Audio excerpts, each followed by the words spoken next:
Hello and welcome to this video on aggregate demand.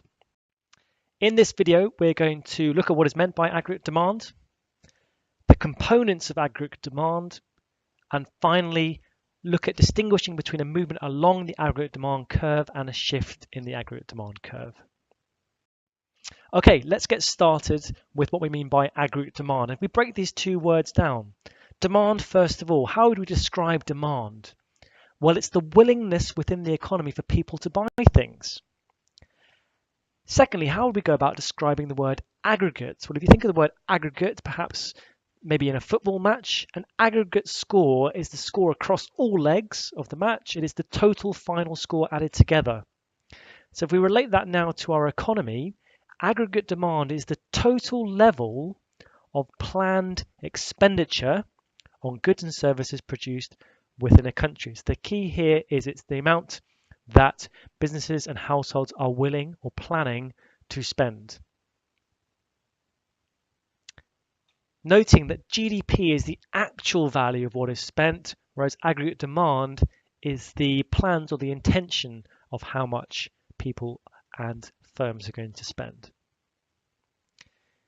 Changes in aggregate demand are important so that we can understand the fluctuations in the business cycle, so recession and recovery, booms and slowdowns. So let's now look at the components. What makes up the level of spending in an economy? Well, we're going to draw on these ideas that we had previously about the consumption of goods and services, injections and withdrawals, and look at the components of aggregate demand in a bit more detail. So the components of aggregate demand are, well, first of all, household spending on goods and services.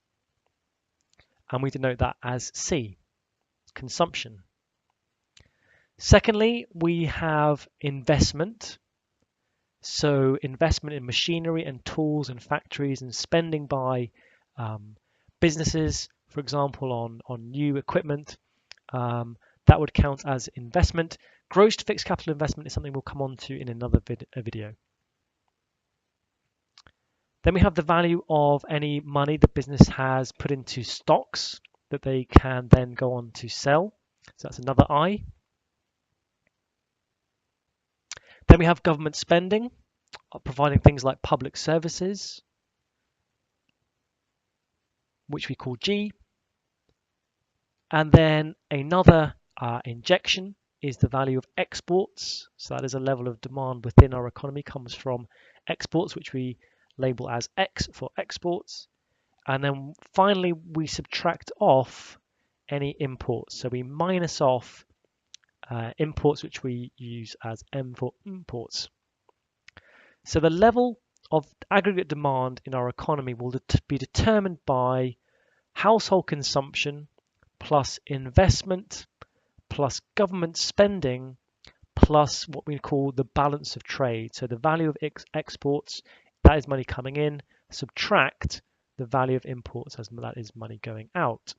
So these four combined things added together give us the total level of aggregate demand in the economy.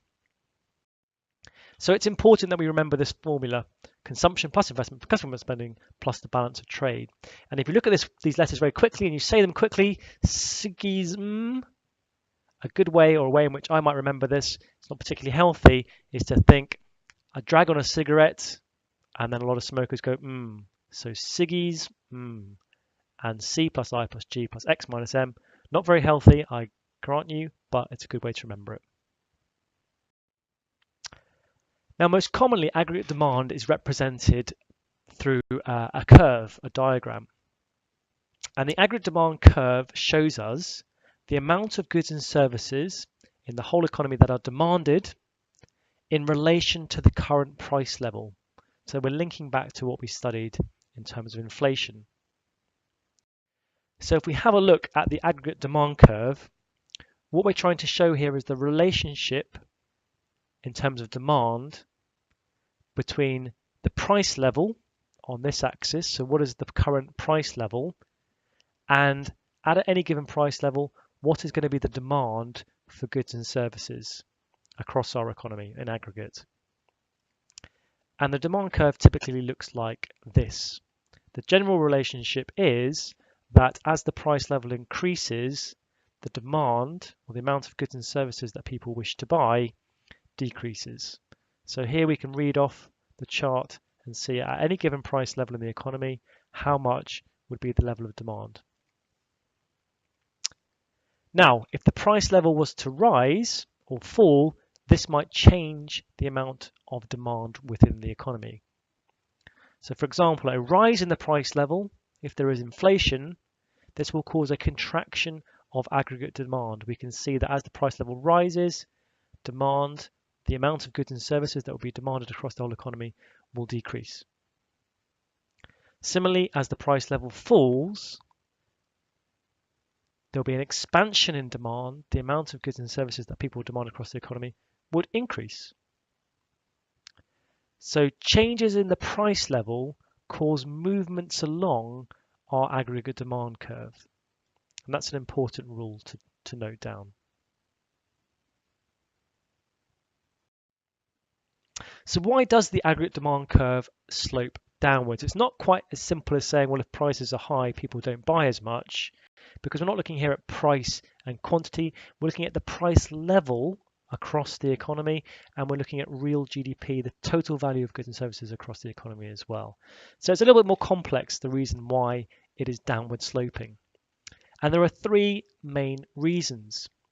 The first reason is as the price level rises, when price level is high, the real value of income, so your income adjusted for inflation, will be lower. What your money can buy, the real value of your income will fall. And if the real value of your income falls, then consumers are less able to buy what they want or need. They are less able to buy. So as inflation rises, real incomes are falling, so people are able to buy less and less goods.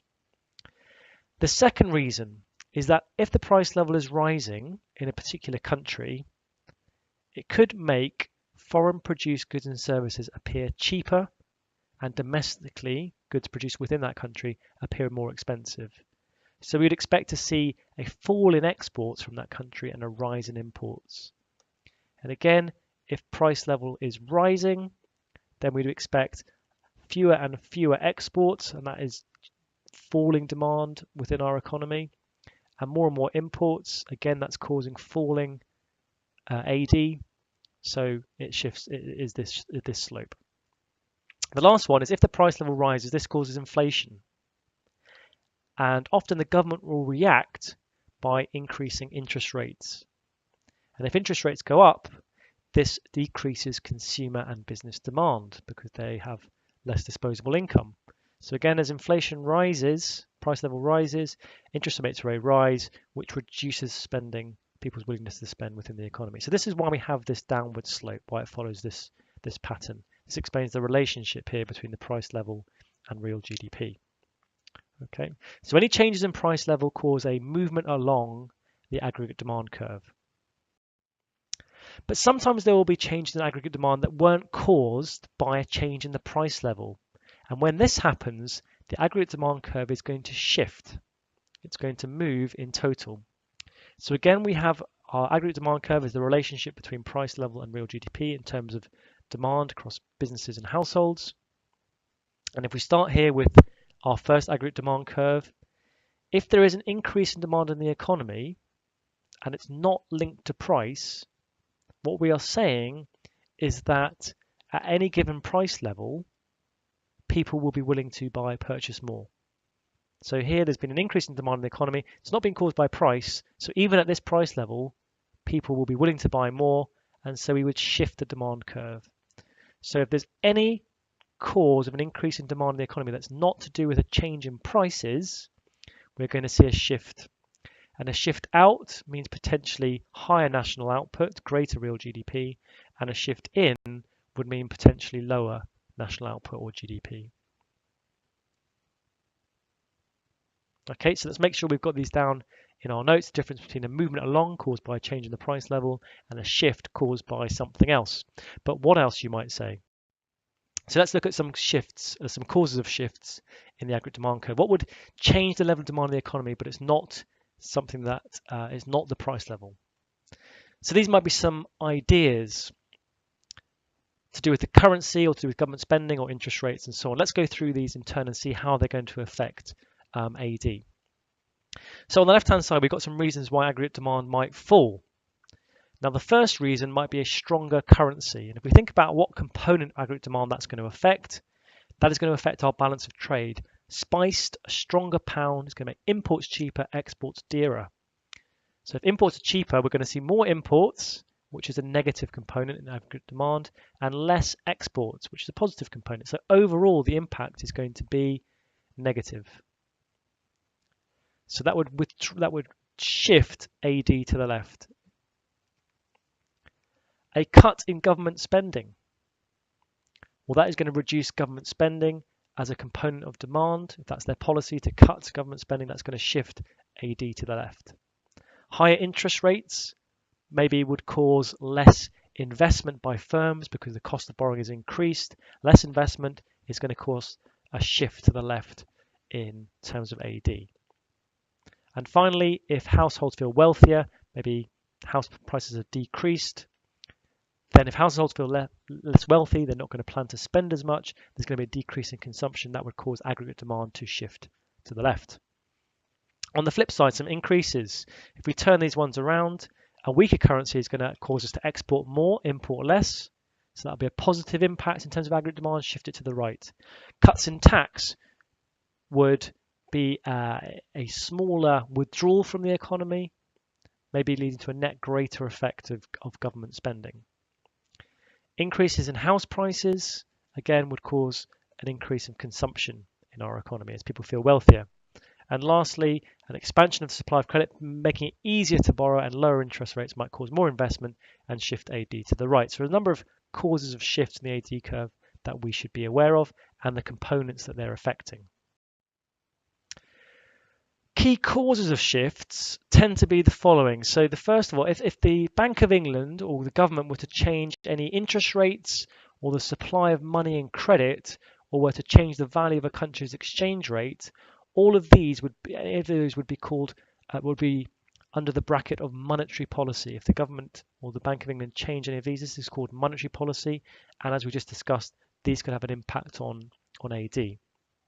If the government were to change their planned government spending or tax rates, we call this fiscal policy, and again that would have an impact on the level of aggregate demand. So changes in tax or the changes in the amount the government borrows and spends would have an impact.